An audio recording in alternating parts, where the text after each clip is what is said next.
नमस्कार साथियों, आप सबका साहित्य शिखर क्लासेज के यूट्यूब चैनल में हार्दिक स्वागत है और आपकी तैयारी अच्छी चल रही होगी।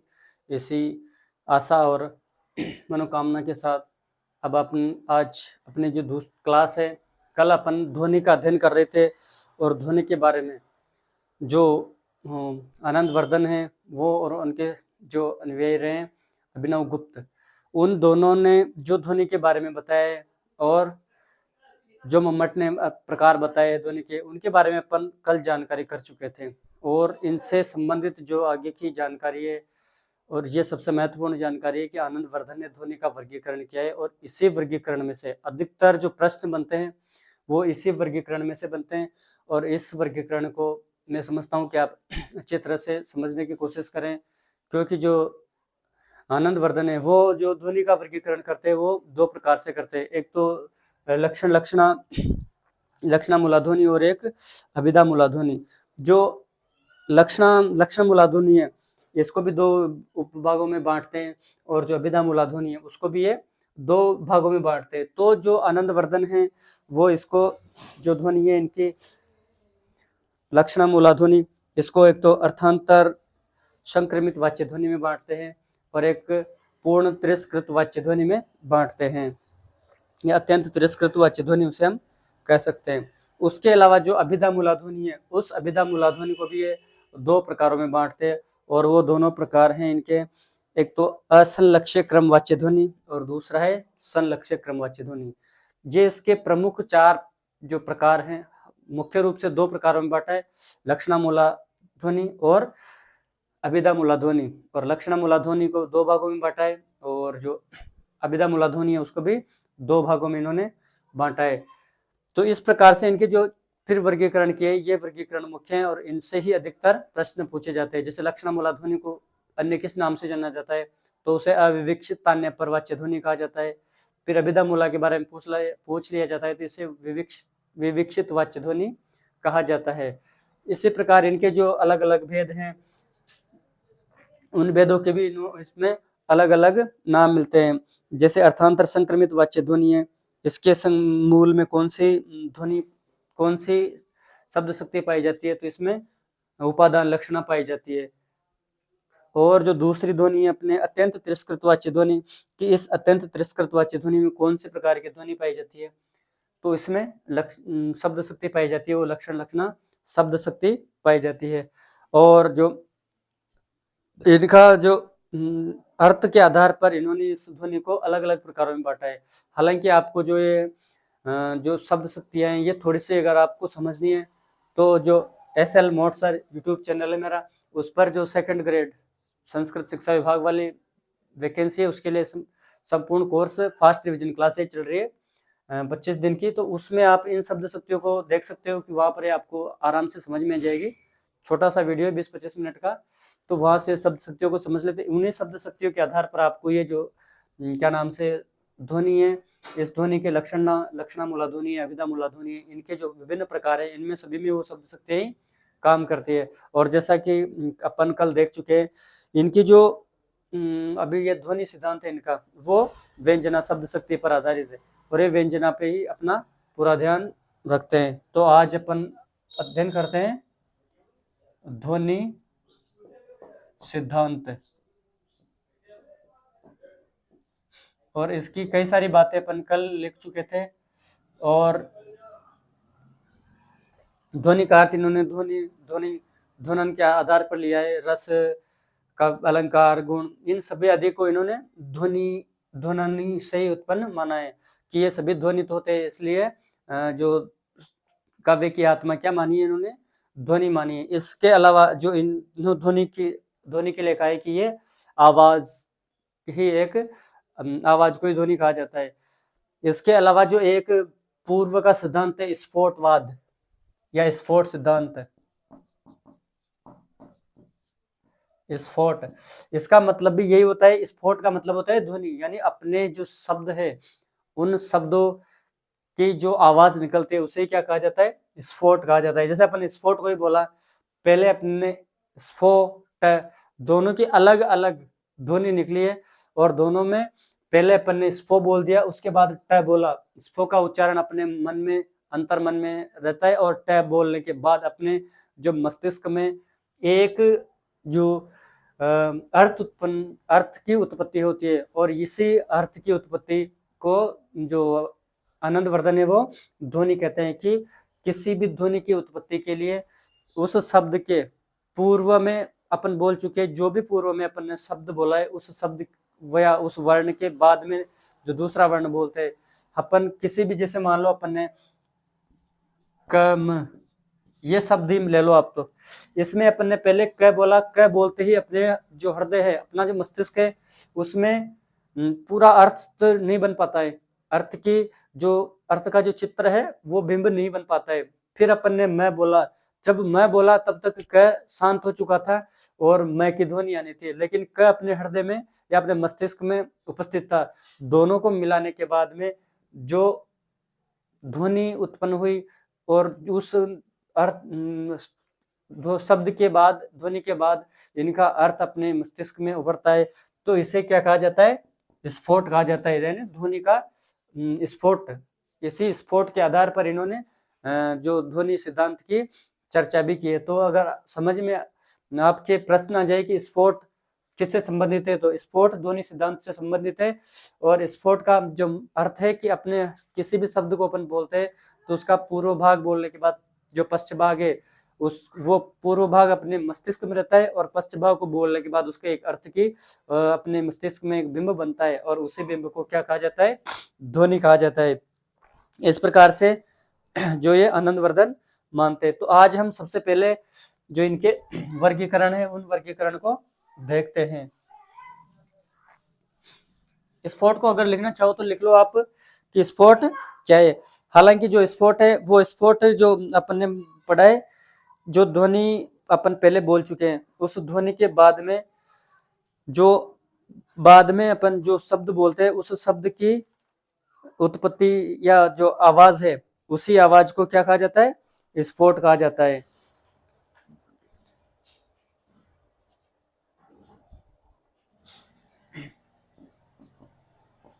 स्फोट जब किसी शब्द का वाचन करते समय जब किसी शब्द का वाचन करते समय उस शब्द के पूर्व अंश या भाग का उच्चारण करने के पश्चात हम बाद के अंश या वर्ण का उच्चारण करते हैं। जब पश्च भाग का उच्चारण कर रहे होते हैं तब पूर्व भाग हमारे मस्तिष्क में रहता है और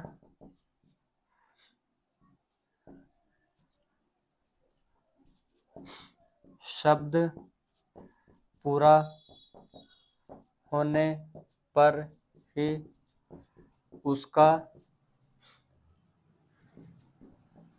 अर्थबिंब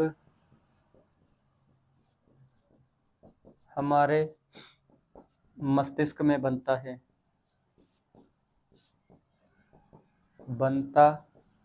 है। इस प्रकार शब्द को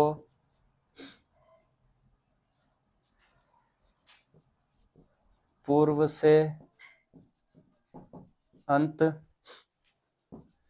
तक बोलना ही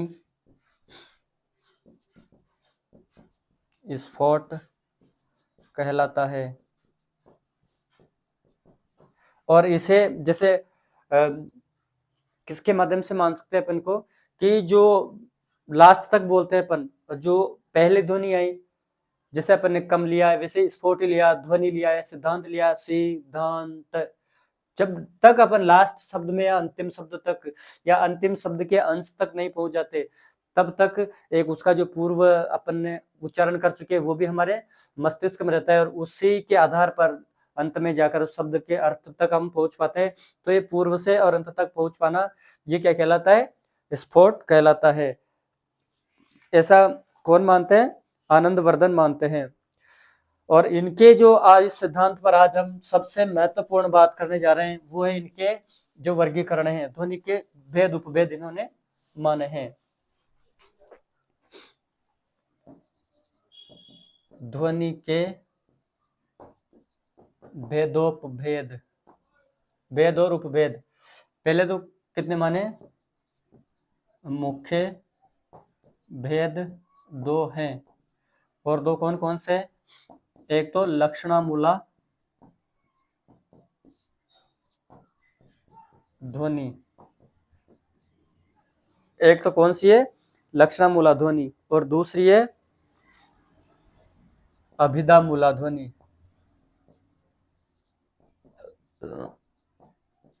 अभिधामूला ध्वनि। अब इसके भी इन्होंने दो भाग किया है।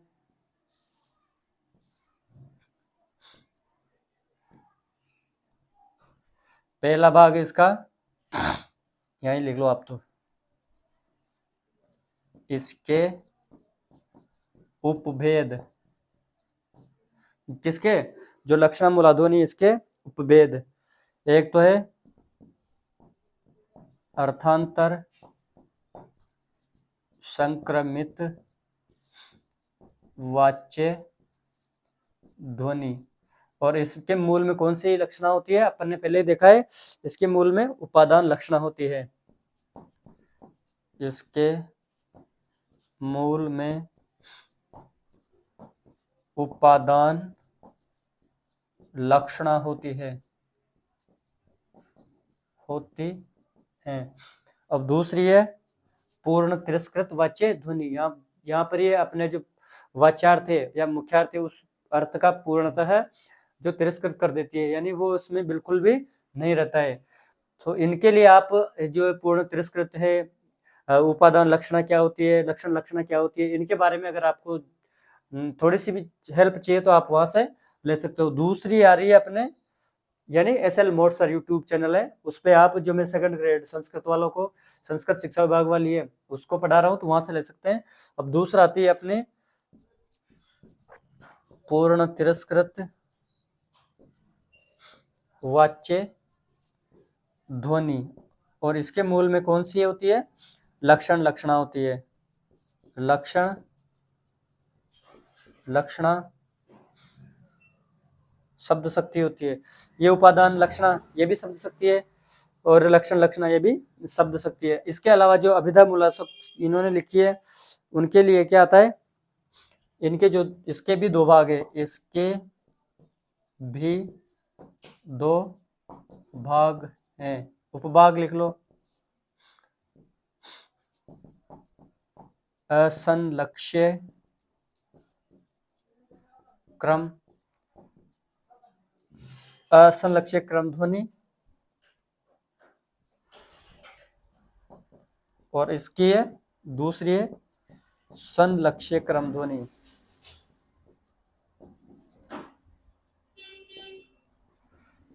जैसे कि आपको जो ये नाम है, इन नाम से ही इनके अर्थ के बारे में आपको पता लग रहा होगा। जैसा इनका नाम है वैसा ही इसमें लिखा हुआ है कि संलक्ष्य क्रम वाच्य ध्वनि लिख लो इसमें, वाच्य ध्वनि।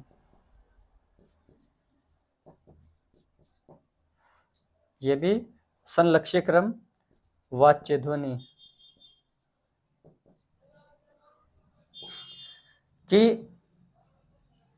जब अपन किसी भी जो शब्द के या काव्य का अर्थ कर रहे होते हैं तो उसके जो कर्म है पूरी घटना हो जाती है, उस घटना का जो क्रम होता है उस क्रम का हमें पता नहीं रहता है, या उस क्रम को हम जो सूचित नहीं कर पाते हैं, उसको कौन से कहते हैं? असंलक्ष्य क्रम वाच्य ध्वनि। दूसरी होती है संलक्ष्य क्रम वाच्य ध्वनि, यानी जिसमें अपन पूर्व घटना से पश्चिम घटना के जो उनका अंतर है उस अंतर को देख पाते हैं या उसको सूचित कर पाते हैं, या तो उस जो ध्वनि को कौन सी कहते हैं अपन? असंलक्ष्य क्रम वाच्य ध्वनि कहते हैं। और इनके जो मूल भेद है, जैसे लक्षणा मूला ध्वनि है, इसको इन्होंने कौन सी ध्वनि कहा है? अविवक्षित आने पर, और इसको विवक्षित आने विवक्षित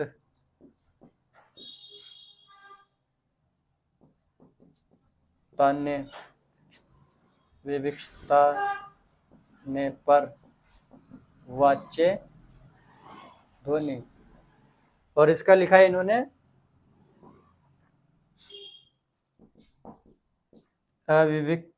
विवक्षित वाच्य ध्वनि, ये इसके उपनाम है। और अधिकतर जो प्रश्न आते हैं वो यही पर कंफ्यूजन करते हैं अपने कि किसका कौन सा उपभाग है। लक्षणा मूला ध्वनि को किस नाम से, या कोई उदाहरण दिया जाएगा तो अविवक्षितान्य पर वाच्य ध्वनि और विवक्षितान्य पर वाच्य ध्वनि। तो इन जो मुख्य भेद है, इन भेदों के बारे में आपको जानकारी रखनी है। और यहाँ से जो महत्वपूर्ण बात है वही है कि जो अब ये क्या नाम से आनंदवर्धन है, वो इन भेद उपभेदों में सबसे महत्वपूर्ण मानते हैं संलक्ष्य क्रम वाच्य ध्वनि को। और इस वाच्य ध्वनि के बारे में वो कहते हैं कि इसी वाच्य ध्वनि में रस का भी समावेश हो जाता है। और इस जो ये असंलक्ष्य क्रम वाच्य ध्वनि है, इसी में वो अपनी जो अभी ध्वनि सिद्धांत है उसका सबसे महत्वपूर्ण भाग इसे को मानते हैं। तो अब अपन एक एक भेद के बारे में जानकारी करते हैं।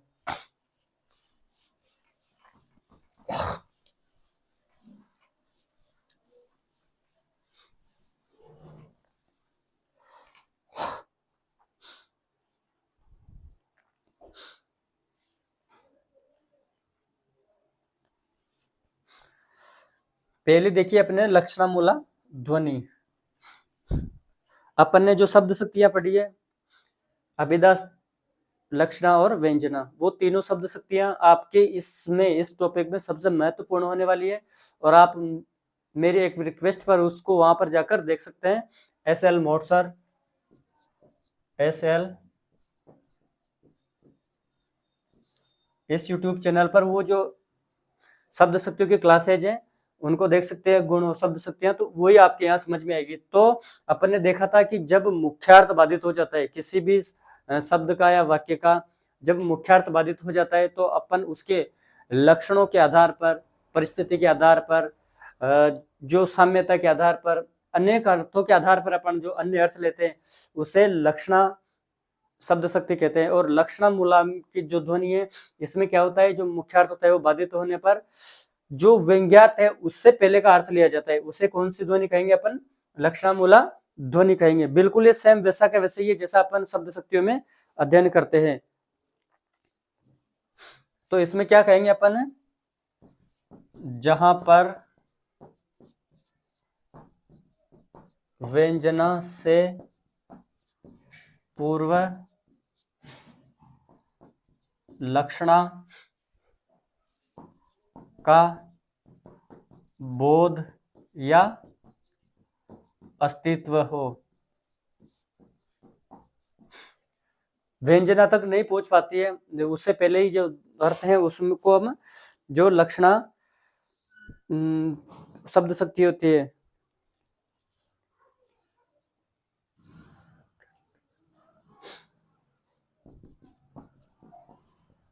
जहां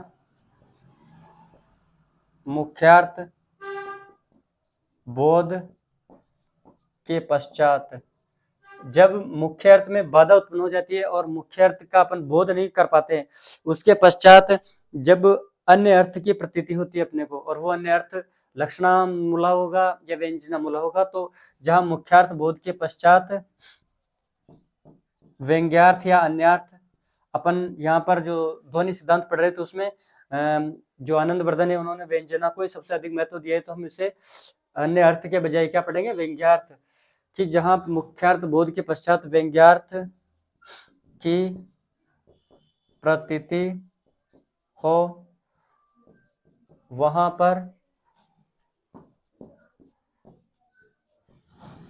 लक्षणामूला ध्वनि होती है। समझ में आ गया कि जहां पर जो मुख्यार्थ है उसके बाद अगर जो अर्थ आ रहा है और वो व्यंग्यार्थ प्रतीत होता है तो उसे क्या कहते हैं अपन, लक्षणामूला ध्वनि कहते हैं। अब लक्षणामूला ध्वनि के बारे में अपन ने पढ़ा, एक तो होता है अर्थांतर संक्रमित वाच्य ध्वनि। वाच्य मतलब जो वाच्यार्थ है उससे अर्थ लेंगे अपन, कि जो अर्थ है वाच्यार्थ का अर्थ है वो अर्थांतर संक्रमित वाच्य ध्वनि में केवल कुछ संक्रमित हो जाता है, यानी कुछ परिवर्तन हो जाता है। और जो मुख्यतः जो तिरस्कृत वाच्य ध्वनि है, पूर्णतः तिरस्कृत वाच्य ध्वनि, उसमें अत्यंत तिरस्कृत वाच्य ध्वनि, उसमें क्या होता है कि पूरा ही अर्थ जो वाच्यार्थ है वो अर्थ पूरा ही तिरस्कृत कर दिया जाता है, यानी उस अर्थ को बिल्कुल ही कमजोर करके, निम्न करके जो व्यंग्यार्थ है वही वहां पर अधिक प्रभावी होता है। तो उसे दूसरा अपन अर्थ कहेंगे अत्यंत तिरस्कृत वाच्य ध्वनि में। और जो अभी इसका पहला अपन भाग देखेंगे जो वाच्यार्थ ध्वनि का है अर्थांतर संक्रमित वाला, उसमें केवल अर्थ थोड़ा सा संक्रमित होता है, पूर्णतः उसको निम्न घोषित नहीं किया जाता है, थोड़ा सा उसको अर्थ से संक्रमित कर दिया जाता है, यानी आगे खिसका दिया जाता है। अपनी सीधी सी भाषा में मान लो कि उसको थोड़ा सा कमजोर बना दिया जाता है, तो वहां पर अर्थ का अंतर कर दिया जाता है, केवल अर्थ के अंतर को थोड़ा सा संक्रमित कर दिया जाता है, यानी खिसका दिया जाता है। तो उसी अर्थ को क्या कहेंगे अपन, अर्थांतर संक्रमित वाच्य ध्वनि। और दूसरा है अत्यंत तिरस्कृत वाच्य ध्वनि। अत्यंत यानी बिल्कुल ही तिरस्कृत, यानी जो वाच्यार्थ है उसका तिरस्कार कर दिया जाता है, यानी जो मुख्यार्थ होता है या वाच्यार्थ होता है उसका उस शब्द शक्ति में बिल्कुल भी उपयोग नहीं हो पाता है, तो उसको कौन सी कहते हैं अपन, अत्यंत तिरस्कृत वाच्य ध्वनि कहते हैं। तो अपन लिखते हैं अभी अर्थांतर संक्रमित वाच्य ध्वनि।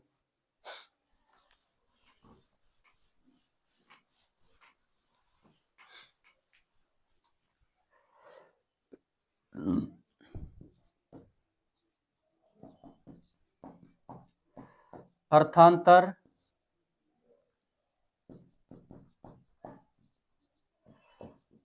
संक्रमित वाच्य ध्वनि, केवल आपको अर्थ ये शब्द आता है उस शब्द का थोड़ा सा ध्यान रख लेना है, बाद में अगर आपसे कोई भी प्रश्न आएगा तो आप सीधे से समझ जाओगे कि अर्थ का अंतर संक्रमित कर दिया जाता है, थोड़ा सा किसका दिया जाता है, कम कर दिया जाता है, उसको बिल्कुल तिरस्कृत नहीं किया जाता है, यानी समाप्त नहीं किया जाता है। तो इसको अपन कहेंगे कि जहां पर जिस इसके जो वाच्यार्थ है उसके अर्थ को संक्रमित कर दिया जाता है या काव्य में वो बाधित होकर अन्य अर्थ में परिवर्तित हो जाता है, तो उसे कौन सा अपन कहेंगे, अर्थांतर संक्रमित, यानी कि उसका अर्थ क्या, उसके अर्थ का अंतर हो जाता है।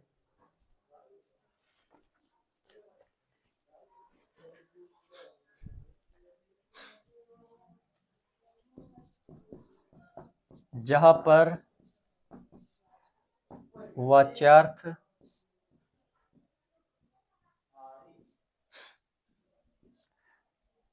वाच्यार्थ अन्य अर्थ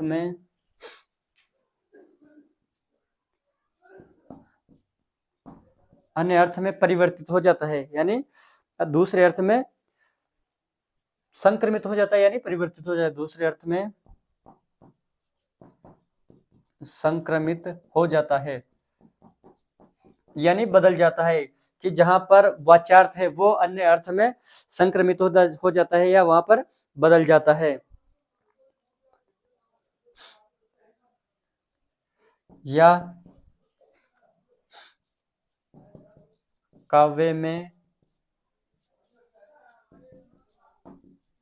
जो काव्यार्थ है, काव्यार्थ बाधित होकर, या संक्रमित होकर, जब काव्यार्थ में जो काव्य का अर्थ है वो बाधित हो जाता है और दूसरे अर्थ में बाधित होकर अन्य अर्थ में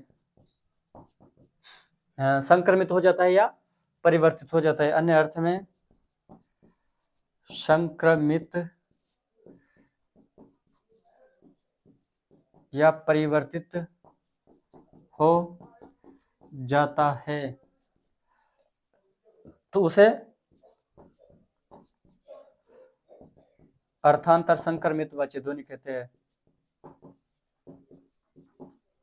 अर्थांतर संक्रमित वाच्य ध्वनि कहते हैं। और अभी अपन ने पढ़ा था कि इसके मूल में कौन सी ध्वनि होती है? लक्षण, उपादान, लक्षणा, शब्द शक्ति होती है। उपादान लक्षणा होती है। इसके मूल में उपादान लक्षणा होती है।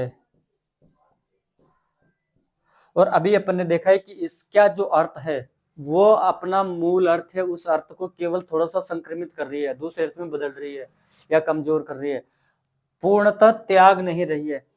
और जब त्याग नहीं रही है तो उसे एक और नाम दिया जाता है इसका, और उसका नाम है, इसे अजहत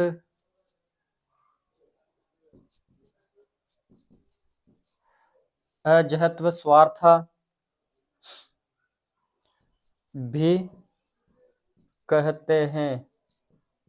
इसका अर्थ समझना, केवल अजहत का मतलब क्या होता है, यहां पे लिखता हूं मैं। जहत का मतलब होता है त्यागना या छोड़ना, कि जो ये शब्द शक्ति है या अर्थांतर संक्रमित वाच्य ध्वनि है, ये क्या करती है, अपने अर्थ को अजहत यानी त्यागती नहीं है, स्वार्था यानी स्व अर्थ को, स्वार्था का मतलब तो समझ जाना, स्व प्लस अर्थ, स्व प्लस अर्थ, कि ये स्वयं के अर्थ को त्यागती नहीं है, इसके साथ ही वो अर्थ रहता है। यानी ये उस अर्थ को बिल्कुल ही, ऐसा नहीं कि उस अर्थ का बिल्कुल त्याग कर देती है।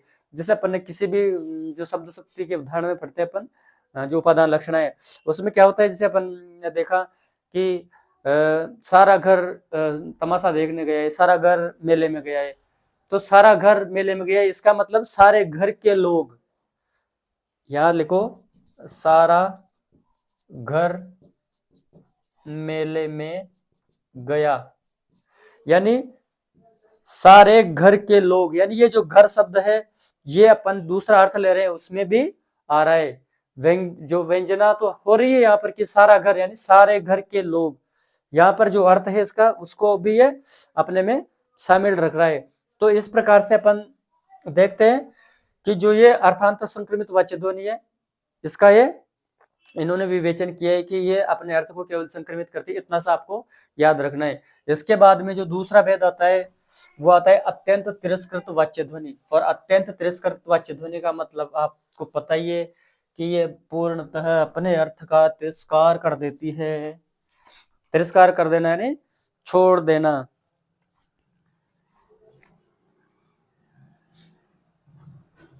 दूसरा उपभाग है अत्यंत तिरस्कृत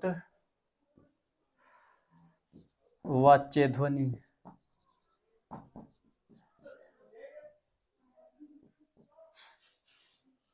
अत्यंत यानी बिल्कुल, तिरस्कृत यानी तिरस्कार कर देती है जिस वाच्य ध्वनि का ये जो वाच्य ध्वनि यानी वाच्यार्थ का ये पूर्णतः त्याग कर देती है। इसको अब आप ऐसे लिख सकते हो कि जब जहां पर जो मुख्यार्थ है या वाच्यार्थ है उसका पूर्णतः त्याग करके जो अन्य अर्थ लिया जाता है उसे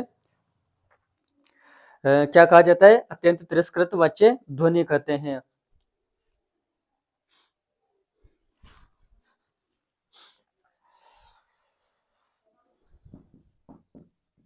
जहां पर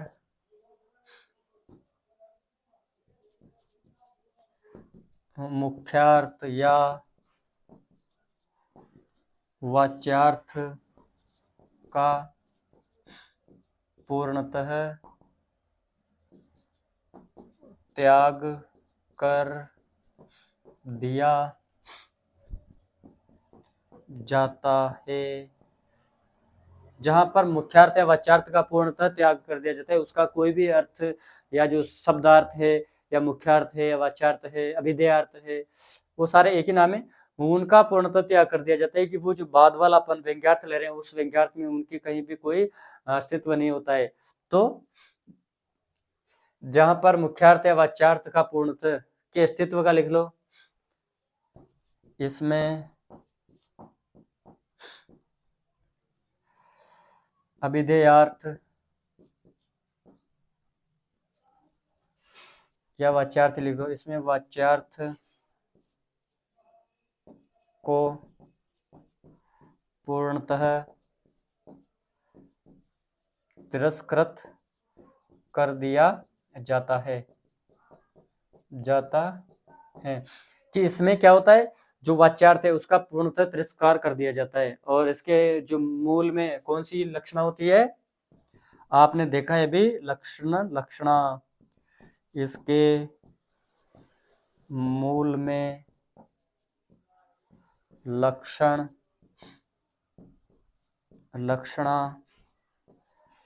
होती हैं। ये जो अपन वर्गीकरण पढ़ रहे हैं ये आनंदवर्धन जी का वर्गीकरण है, आप किसी दूसरे का समझ जाओ, क्योंकि ध्वनि के भेद उपभेद किए वो आनंदवर्धन जी ने अपनी जो पुस्तक है काव्यालोक में, ध्वन्यालोक, काव्यालोक, ध्वन्यालोक, सहृदयालोक, सारे नाम उसी के हैं।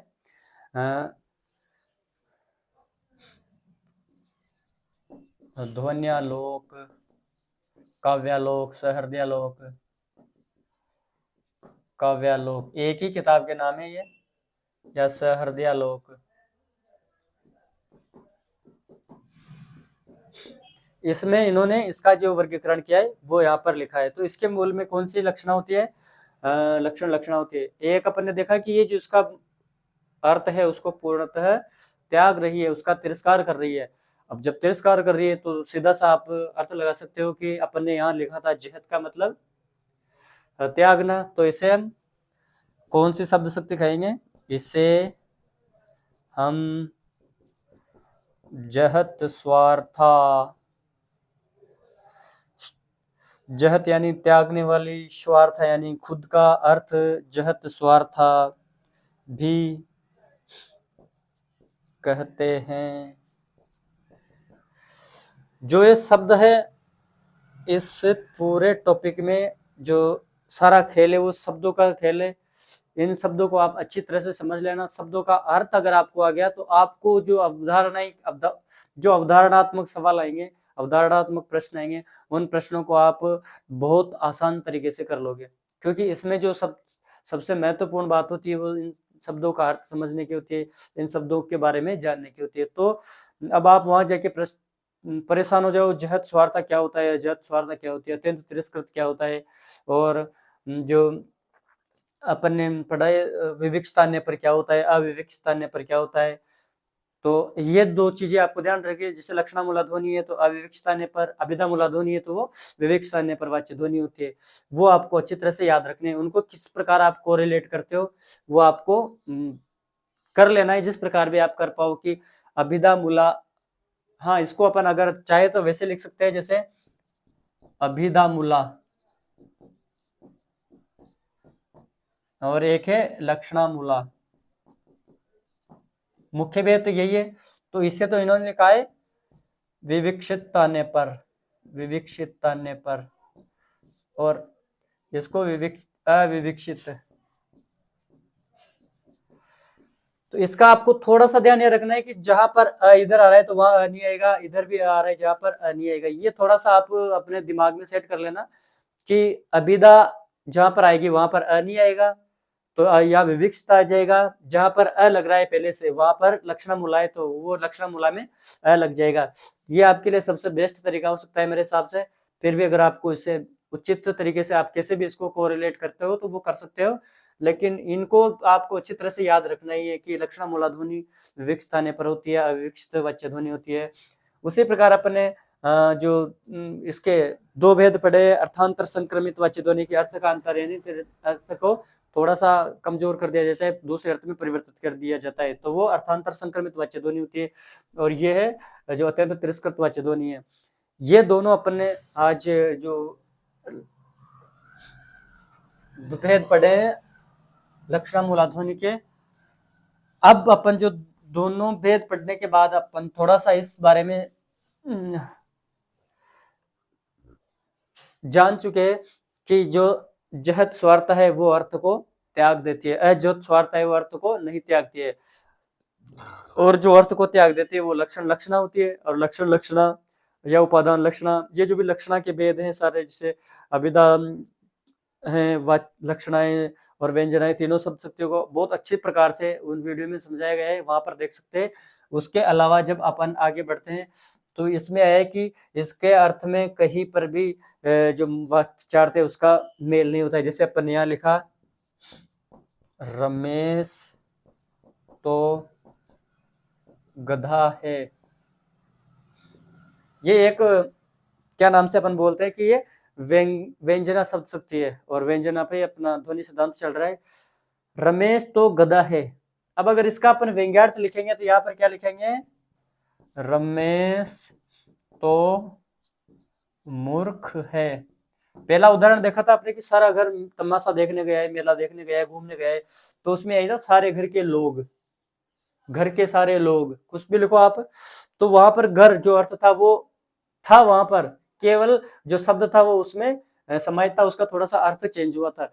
यहाँ पर अर्थ तो चेंज हुआ ही है, उसके साथ में जो शब्द है वो शब्द पूर्णतः तिरस्कृत है, गायब कर दिया गया है यहाँ से। तो इस प्रकार ये आपको समझ में आ गया होगा।